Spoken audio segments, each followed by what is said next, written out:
Hello guys, कैसे आप लोग। मैं राज और आप देख रहे हैं बैचलर्स ऑफ डी। तो गाइस इस वीडियो में आपको बताऊंगा, अगर आपका जब एग्ज़ाम आपका ख़त्म होता है उसके बाद आपको क्या करना होगा और क्या नहीं करना होगा। ठीक है, तो बने रहिए हमारे चैनल के साथ। अगर आपने सब्सक्राइब नहीं किया, सब्सक्राइब कर दीजिए। ठीक है गाइस, अगर आप सब्सक्राइब करोगे और बेल आइकन दबाओगे ना, तो उससे जो पल पल खबरें होती हैं वो आपको मिलती रहेंगी। ठीक है, अगर आप नहीं दबाओगे तो फिर आपका अगर कुछ मिस हो गया तो मैं नहीं कहूँगा, कुछ भी हो सकता है भाई, आपका छूट भी सकता है, मिल भी सकता है, वो सब आपके ऊपर है। ठीक है, तो मैं तो कह रहा हूँ कि मैं सजेस्ट कर रहा हूँ कि आप मेरे को सब्सक्राइब फॉलो कर लो, ताकि जो नई नई ताज़ा खबरें हैं वो देता रहूँगा। ठीक है, तो चलिए शुरू करते हैं। सबसे पहले तो बात आती है, अगर आपका CUET एग्ज़ाम ओवर हो गया तो आप क्या करोगे। आपके मन में बात तो आती होगी, मेरा एग्ज़ाम ख़त्म हो गया, अब मुझे क्या करना होगा। ठीक है, तो इसलिए मैं बस 2-3 तरीके बताऊंगा आपको, बस वो ध्यान रखना है। ठीक है, सबसे पहली बात आती है, तो अगर आपको पता होगा जो आपका एग्ज़ाम है वो CUET का वो एक स्लॉट में भी हो सकता है और 2 स्लॉट में भी हो सकता है। वो डिपेंड करेगा आपके ऊपर, आपने एग्ज़ाम कितने स्लॉट में भरा है। ठीक है, तो आप कितने दिन में होगा, और ये कभी एक दिन में होता है, कभी 2 दिन में आता है, कभी कभार एक ही दिन दोनों हो जाते हैं। ठीक है, कभी कभार एक दिन में। ठीक है, तो उसके एग्ज़ाम के बाद आपका क्या होगा। ठीक है, एग्ज़ाम के बाद आता है काउंसलिंग पोर्टल। ठीक है, आपको क्या करना होता है, आपको जो आपकी ड्रीम यूनिवर्सिटी है, जैसे कि आपकी हो गई AU हो गई, BHU हो गई और आपकी DU हो गई। ठीक है, और भी मेजर हैं, आप उनको समझ कर सकते हो। ठीक है, आपकी जो यूनिवर्सिटी होती हैं वो क्या करती हैं, वो जो उनका जो काउंसलिंग होता है वो अपनी खुद की वेबसाइट पे उसको रिलीज़ करती हैं। वहाँ पे आपको जाके डिटेल फिल करनी होंगी और उसके बाद आगे का प्रोसेस वहाँ कंप्लीट होगा। और अगर आप सोच रहे हो कि इन सब का एक साथ कहीं आता होगा, काउंसलिंग पोर्टल एक बार कर दूँगा ख़त्म हो जाएगा, तो ऐसा नहीं है। ठीक है, मैं बता दूँ ये, इसलिए मैं ये क्लियर करना चाहता हूँ आपको। आपका जब काउंसलिंग हो जाएगा ना, उसके बाद आपको क्या करना है। ठीक है, आप पहले या तो आपको कौन कौन सी वेबसाइट आपकी कहाँ पे आएंगी, या फिर कौन सी यूनिवर्सिटी की वेबसाइट कहाँ पे मिलेगी, ये सब डिटेल मैं आपको दे दूंगा। इसलिए मेरे चैनल से सब्सक्राइब करो। ठीक है, इसलिए मैं कह रहा हूँ आपको। तो आपको क्या करना है सिंपली सा, आपको जब काउंसलिंग पोर्टल होगा, ठीक है, उसके बाद आपका क्या होगा। ठीक है, उसके आता है खेल, आता है पूरा सारा खेल यहाँ पे, फिर प्रेफरेंस का। ठीक है, अगर आपका ये बन गया ना तो भैया आपकी किस्मत बन जाएगी, और अगर आपके नहीं बनी तो आप समझ सकते हो। ठीक है, अगर प्रेफरेंस सही बन गया तो सब ये आपका एडमिशन हो जाएगा। इस बार क्या हुआ था, जिन बच्चों की प्रेफरेंस बढ़िया बन गई, अगर उनका नंबर 700-800 में से अगर 400 भी है ना, और अगर उनकी प्रेफरेंस बढ़िया है तो नॉर्थ कैंपस में DU के पड़े हुए हैं। ठीक है, पढ़े नहीं, आ गए ये बोलो। और कुछ बच्चों का अगर उनका 700 में से अगर 500 प्लस है, उनका भी नहीं हो पाया है, वो भी एकदम साउथ कैंपस में आगे पड़ गए। ये सब पूरा खेल है, पूरा चक्कर है प्रेफरेंस लिस्ट का। अगर आपकी ये बन गई ना एक बार, अगर आपकी ये सही बन गई तो फिर ये समझ लो आपका एडमिशन हो जाएगा पक्का। ठीक है, तो आपको क्या करना है, आपको सिंपली सा मेरे चैनल को सब्सक्राइब करना है, जिससे मैं क्या करूँगा, जिससे मैं प्रेफरेंस आपको बता दूंगा कैसे बनाई जाती है और क्या मतलब क्या ऐसा प्रोसेस होती है, ये बता दूंगा आपको। ठीक है, इसके बाद पूरा खेल आता है प्रेफरेंस के बाद आता है स्पॉट मतलब राउंड का, कि आपका एडमिशन कैसे होगा। ठीक है, प्रेफरेंस आपका अप्रूव कर दोगे। ठीक है, उसके बाद क्या होगा, उसके बाद आपका एडमिशन पहले तो आएगा फर्स्ट राउंड। ठीक है, अगर आप फर्स्ट राउंड में सेलेक्ट हो जाते हो तो बढ़िया है भाई, बधाइयाँ बधाइयाँ। उसके आता है सेकंड राउंड। ठीक है, अगर आप सेकंड में आते हो बधाई बधाइयाँ।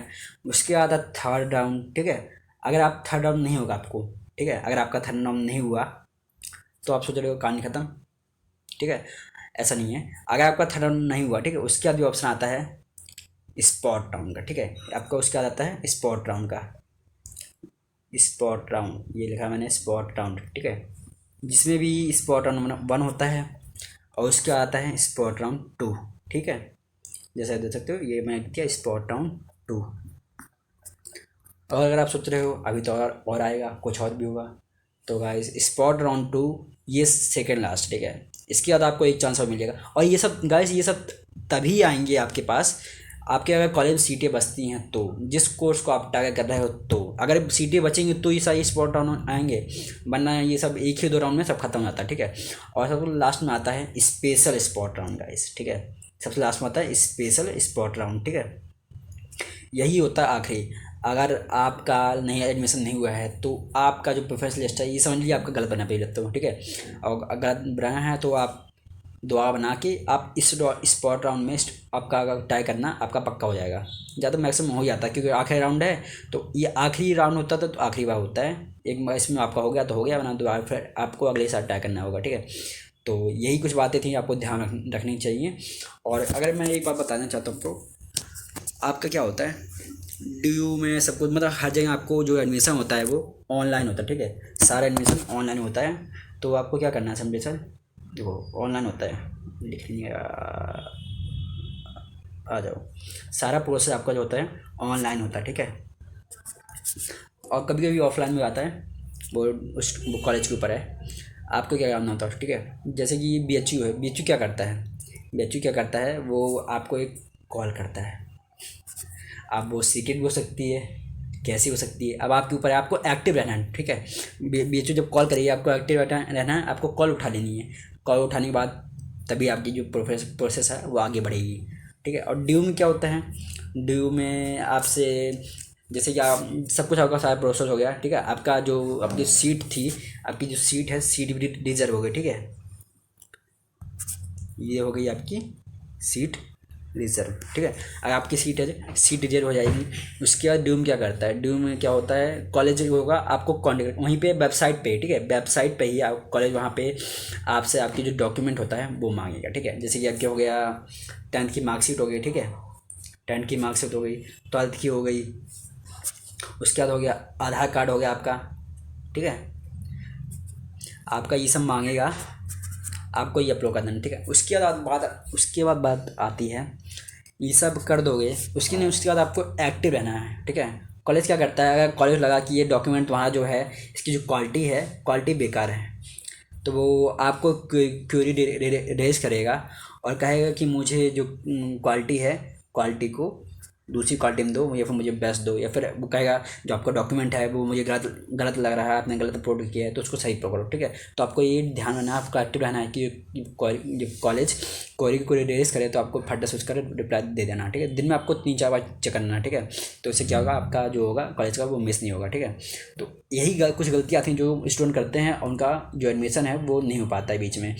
एग्ज़ाम उनका बढ़िया गया होता है, मार्क्स बढ़िया आते हैं, लेकिन लास्ट में यही गलतियाँ जो होती हैं स्टूडेंट कर देता है, और उनका जो होता है मिस्टेक हो जाती है, उससे फिर उनका एडमिशन नहीं होता, ठीक है।